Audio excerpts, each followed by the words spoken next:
పొందూరు మండలం గండవరం గ్రామంలో వెలసి ఉన్న శ్రీ గంగా పార్వతీ సమేత రామలింగేశ్వర స్వామి బ్రహ్మోత్సవాలలో భాగంగా AP civil supply director Vemireddy Pattabhirami Reddy, Vemireddy Vijayabhaskar Reddy ఆధ్వర్యంలో రాష్ట్ర స్థాయి ఎడ్ల బల ప్రదర్శన పోటీలు కోలాహలంగా జరిగింది. గండవరం గ్రామంలో మొట్టమొదటిసారి జరుగుతున్న ఎడ్ల బల ప్రదర్శన పోటీలు తిలకించడం కోసం ప్రజలు వేలాదిగా విచ్చేశారు.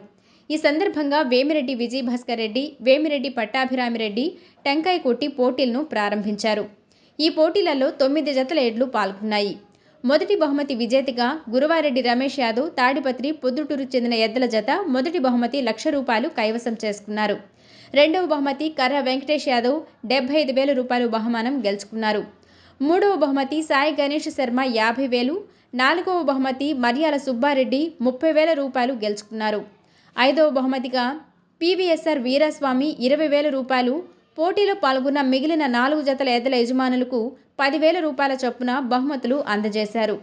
ఈ పోటీలలో గెలుపొందిన విజేతలకు మొదటి బహుమతి స్పాన్సర్గా పోలంరెడ్డి వెంకటేశ్వరరెడ్డి ₹1,00,000, రెండవ బహుమతి స్పాన్సర్స్గా సుబ్బారెడ్డి, రమణారెడ్డి ₹75,000, మూడవ బహుమతి ₹50,000, నాలుగవ బహుమతి ₹30,000, ఐదవ బహుమతి ₹20,000 దాతల సహాయంతో అందించారు.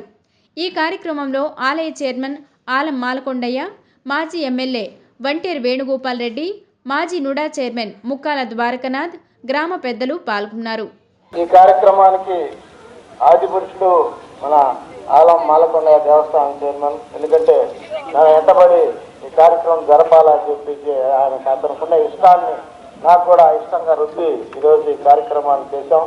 చాలా సక్సెస్ఫుల్గా మేము కూడా మనస్ఫూర్తిగా మేము ఆనందించాం, కూడా సంతోషిస్తున్నాం. ఈ కార్యక్రమాన్ని కంటిన్యూ కూడా ప్రతి సంవత్సరం చేస్తానని కోరుకుంటున్నా. ముందుగా మా విన్నపనాన్ని మన్నించి 9 మంది యజమానులు 9 జతలు తీసుకొచ్చి మా గండవరం గ్రామంలో పార్టిసిపేట్, మంచి సంఖ్య 9 మొదటిసారి, ఇంకా ప్రతిసారి ఇంకా పెరుగుతాయని కూడా ఆశిస్తున్నాను. ప్రతి ముందు వాళ్ళందరికీ నా హృదయపూర్వక ధన్యవాదాలు తెలియజేసుకుంటున్నా, ఆ వృషభరాజుల యజమానులందరికీ.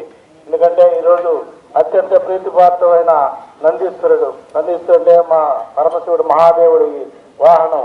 ఆ వాహనానికి ఈరోజు బల ప్రదర్శన జరుపుకోవటం ఎంతమంది ప్రజలకు, గన్నవరం ప్రజలకు కానీ, నెల్లూరు నుంచి అన్ని జిల్లాలకు చెందిన ప్రజలకు కానీ ఇంత ఆనందాన్ని కల్పించాం. చాలా సంతోషంగా ఉంది. కూడా పై కార్యక్రమాల్లో కూడా నెక్స్ట్ రేపు మాకు మహాశివరాత్రి పర్వదినం, మా దేవస్థానం ముందు లింగోద్భుతి అభిషేకం, రాత్రి వేండి నంది సేవ కూడా ఉంది. 27 కళ్యాణోత్సవం, 28 రథోత్సవం మరియు తెప్పోత్సవం కూడా సాయంత్రం 7 గంటలకు ఉంటుంది. ఆ తదుపరి కూడా సంగీత విభావాన్ని ఒకే కార్యక్రమాన్ని ఏర్పాటు చేయడం జరిగింది. ఆ కార్యక్రమానికి సినీ గాయకురాలు, ఈ పరమశివుడు సంబంధించి గానం చేసిన మంజులు కూడా ఈరోజు వస్తుంది. సత్య ఈవెంట్స్ వాళ్ళు కూడా సినిమా వాళ్ళు, డి సంబంధించిన వాళ్ళు కూడా వచ్చి మనల్ని అంతా అలరించేదానికి మా గన్నవరం గ్రామానికి వచ్చేస్తున్నారు. 28 మీరు కూడా ప్రతి ఒక్కరు వచ్చి మీ ద్వారా కూడా తెలియజేసుకుని మన గ్రామానికి రావాల్సిందిగా కోరుతున్నాను. ముందుగా